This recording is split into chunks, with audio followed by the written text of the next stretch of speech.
अस्सलाम वालेकुम। ये जंग उहद का नज़ारा है।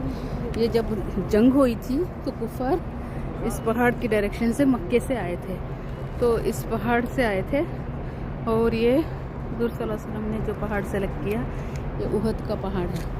तो ये पहाड़ 7.5 किलोमीटर तक है और इस पहाड़ के बारे में ये कहा गया है कि जो भी उहद के पहाड़ को कि वो प्यार करता है नबी सल्लल्लाहु अलैहि वसल्लम से और नबी सल्लल्लाहु अलैहि वसल्लम भी उससे प्यार करते हैं। तो उसके बाद जब जंग हुई तो ये उहद के पहाड़ को एक वॉर के लिए मतलब एक ये बनाए हैं, उसके लिए मतलब सपोर्ट जैसा।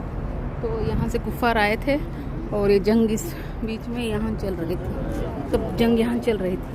तो जंग स्टार्टिंग में बहुत अच्छे से हुई और कुफार डर के भागने भी लगे थे और उनका माल छोड़ के जो भाग रहे थे। तो ये देख के और यहाँ इस पहाड़ पे जहाँ मैं चढ़ी हूँ तो यहाँ पट्टी तीरंदाजों को नबी सल्लल्लाहु अलैहि वसल्लम ने यहाँ खड़ाए थे और ये कहा है कि किसी भी कीमत पर उनको नीचे नहीं आना है, चाहे कुछ भी हो जाए जंग के, जब तक वो नहीं कहेंगे उनको नहीं आना है, क्योंकि ये लोग प्रोटेक्ट कर रहे थे, कुफार को दूसरे डायरेक्शन से एंटर करने नहीं दे रहे थे। लेकिन जब वो माल गनीमत लूट रहे थे तो ये इन लोगों ने 30 लोगों ने नीचे आ गए।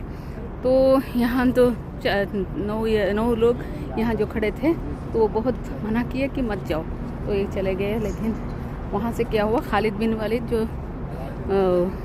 ये देखा मंजर तो उन्होंने क्या बैक साइड से आके इस डायरेक्शन से ऐसे आके यहाँ से आके उन्होंने आर्मी को बीच में मतलब घेर लिए।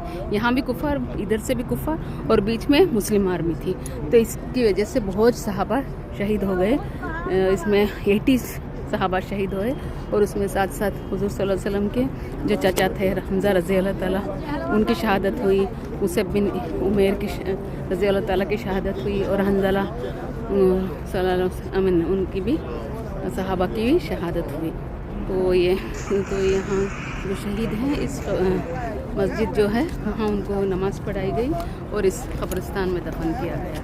अभी भी बहुत अच्छी सी स्मेल आ रही है और 3 सहाबा की जगह एक है और 67 सहाबा को एक जगह दफनाए हैं।